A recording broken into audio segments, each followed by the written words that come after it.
welcome back to my channel. My name is Victoria, and today we're going to be talking about some of my favorite duologies slash duets. I never know what word I'm supposed to use. I don't. Does anyone know? Let me know in the comments if the word that I should use is duology or duet, or if those words mean different things and I'm just an idiot and don't know the answer. So let me know. But these books that I'm going to share with you are my favorite books that are a series of 2. So they are a full story in 2 books. I have quite a few to share with you, so I think you'll get the gist of it as I explain some of these books, but basically it takes 2 books for them to get the HEA. The first one that I have that I'm going to mention, I actually only own the physical copy of the second book in the duet. I don't own the first copy, but this is Surrender and Dominate by Amy Dawes. So this duology slash duet is actually part of the series The Harris Brothers, but you don't necessarily have to read them in order. I didn't, I read them out of order. So this is Gareth's book. Gareth is one of the Harris brothers. He is actually the oldest Harris brother, and he is a famous soccer player. He lives in England, and he plays for the soccer team Manchester United, I'm pretty sure. And he ends up meeting a woman named Sloane. Sloane is a recently divorced woman. She has a daughter, and her husband, when he divorced her, he wanted joint custody. And so Sloane is currently struggling with the idea of not being with her child the whole time, and she really just needs a space where she's in charge, where her whole life feels very out of her control and she needs to feel in charge. Gareth is the opposite. Gareth he has such a difficult time giving up control. He feels like he's in control of everything, and he doesn't feel like he has that space to feel vulnerable. And Gareth and Sloane end up making this sort of friends with benefits type deal where in the bedroom only, Sloane takes charge and Gareth is given that opportunity to give up the control, be a little bit more vulnerable in a safe space where Sloane gets that control that she really needs. And it is so good. It's actually on top of the actual romance, it has a lot of dealing with grief.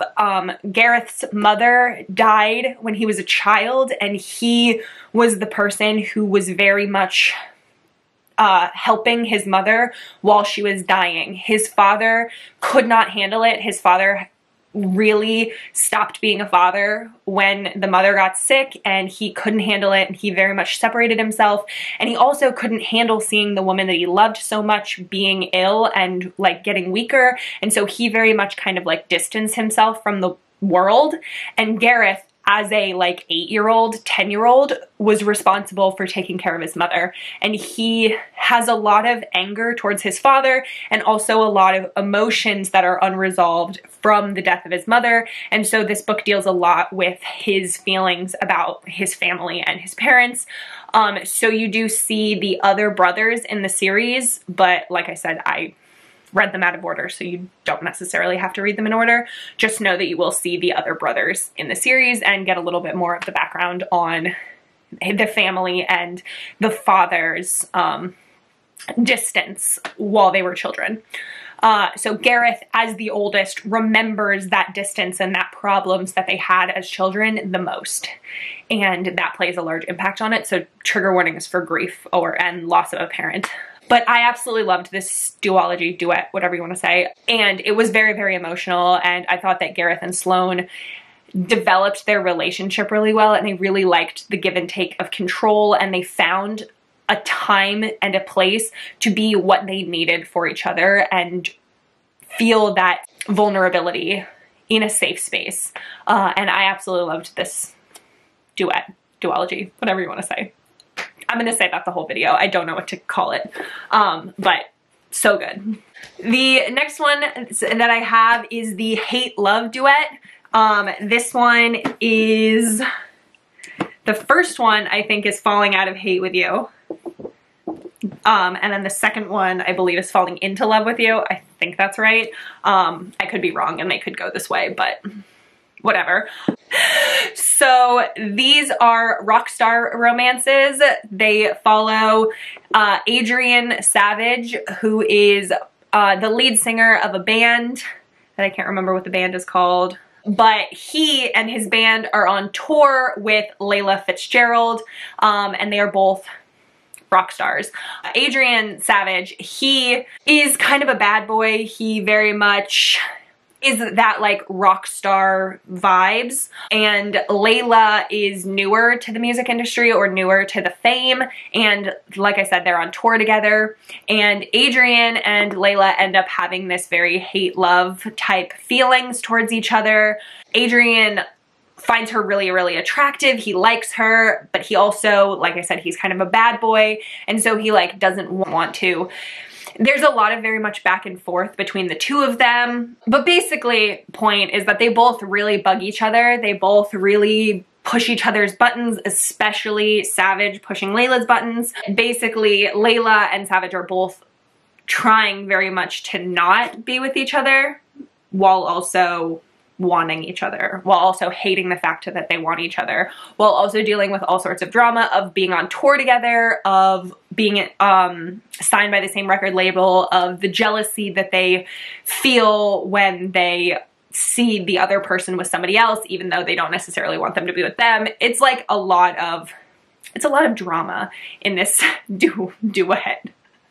But I actually really, really loved it. I had a great time with it, especially with book 2, because this one is very much like the setup. It's very much the hate part, and then this is where they actually like are like, no, I really want to be with that person. So this is a lot of the drama, and this is like the resolution of the drama. But I literally, on my Spotify that I listen to, in my liked songs playlist that I listen to every single day, the music that Lauren Rowe produced for this book series, it's on that playlist. So listen to the audiobook. It has music in it, just like all of Lauren Rowe's audiobooks. So would highly, highly recommend the audiobook. She does such an amazing job with her audiobooks, and the music is fantastic. And Lauren Rowe actually worked in the music industry, so she's well knowledgeable about that industry, and her rockstar romances are my absolute favorites. So would highly recommend if you want some drama.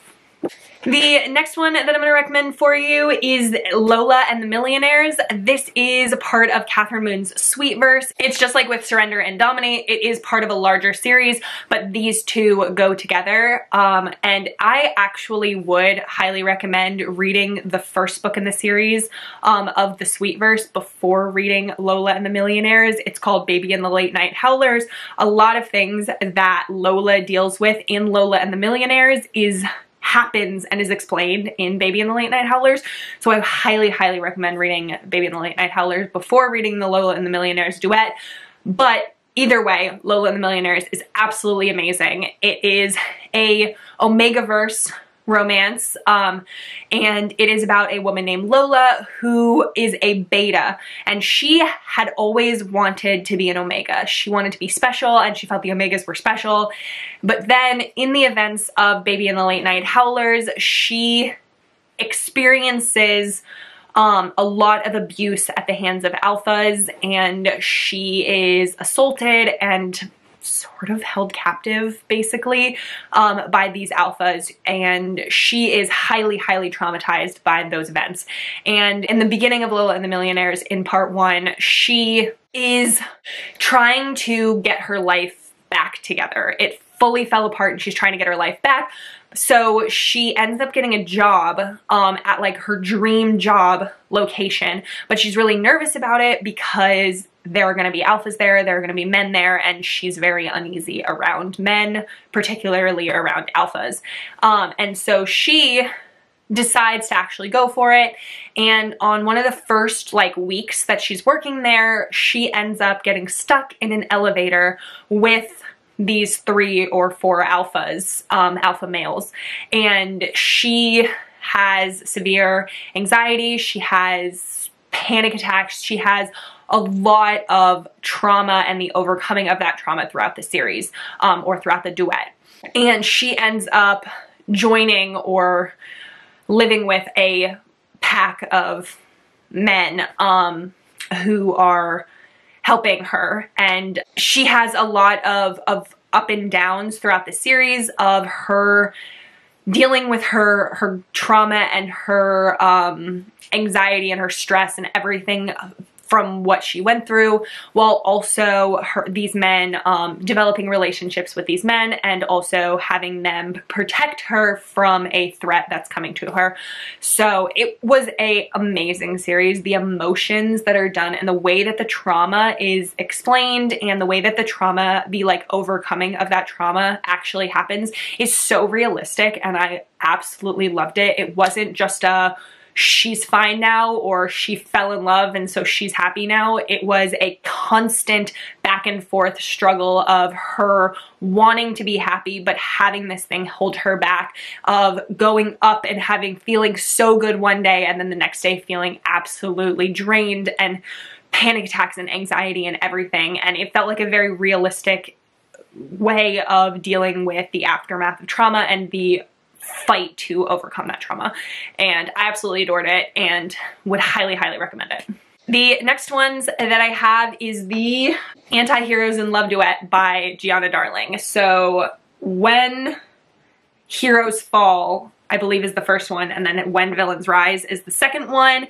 And this series follows Elena and Dante. It is a Mafia series or Mafia duet.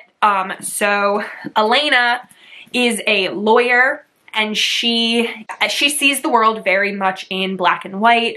She thinks that people who do bad things are bad people, people who do good things are good people. She has this very, there is no gray, black and white, I'm a lawyer attitude. And she ends up being one of the lawyers that is representing Dante Salvatore, I think that's what his name is. His name's Dante. And he is a mafia capo. He is one of the heads of the mafia, of the Italian mafia in New York, and he blows up her entire worldview when she realizes that even though he's done bad things, that he is not a bad person, and he and her get very close, and she ends up actually staying with him in his house in a way to protect her. And there is so much that goes on between the two of them. I absolutely loved book 2 in this duology. This literally was so fantastic, and I loved the way that Elena and Dante's relationship developed, especially in this book. Although I did love book 1, I gave it 4 stars. I give this one 5 stars. I would highly, highly recommend it. It's a little bit on the darker side of these duologies that I'm recommending, so it's Mafia. I really, really enjoyed it. Gianna Darling has a very amazing writing style that just works with me really well. Okay, the next one that I have is one of my all-time favorite books, duologies that I talk about a lot, and been here a while, you should know. It is Him and Us by Serena Bowen and Elle Kennedy. Literally my favorite books of all time. This duet is a hockey romance, childhood friends to lovers duology. Him is about Jamie and Wes, and they were childhood best friends. They used to go to camp every summer, and they were best friends while they were at camp. And then one summer, something happens where Wes pushes Jamie, or he feels that he pushes Jamie a little far, and he feels very embarrassed about this event afterwards, and so he doesn't talk to Jamie ever again. And then it flashes forward to their happen to play each other in the finals of their college hockey teams, and they see each other again, and Wes finds out that Jamie is going to be a camp counselor at the camp that they used to go to this summer. And so Wes goes to the camp also, and they become camp counselors together for the summer. And Wes does this because he is gay and has always been in love with Jamie, and he wants to basically reunite with Jamie. and he misses him. And they go to this camp, and it is a bi awakening for Jamie, and they end up falling in love and having the best romance ever. And then book 2 is them being together and dealing with the shenanigans of Wes being in the NFL now. So he, NHL, hockey, Wes is, joins an NHL team, and so this is them after, when they're together but dealing with the fact that they're in the closet as a professional hockey player. So I absolutely love this. I will scream it from the top of mountains and top of my lungs how much I adore these books. They are absolutely perfect. They are my favorite things ever, and I will hear no bad things about them. So please don't come into my comments and say you don't like them. I don't need to hear it. I don't want any criticisms for them. I adore them, okay? Okay, so the next one that I have is Kennedy Ryan, and that is the Rebel King. This is the All the King's Men duet. So the first one is the Kingmaker, and the second one is the Rebel King. So the heroine in this book's name is Lennox, and she is half Native American, and she one day is protesting a pipeline that is going to be put in into Native American lands, and so she is there protesting this pipeline, and she ends up meeting a man named Maxim while they're protesting, and they have a moment, they have a connection, and they have a sort of star-crossed lovers type of relationship where it also at the same time feels like it's a little bit right person, wrong time. There's always something that gets in the way. It is a very angsty duet, and I will say I did love it, but it was hard to push through for me, especially in this one where I was just getting so frustrated that they were not together yet.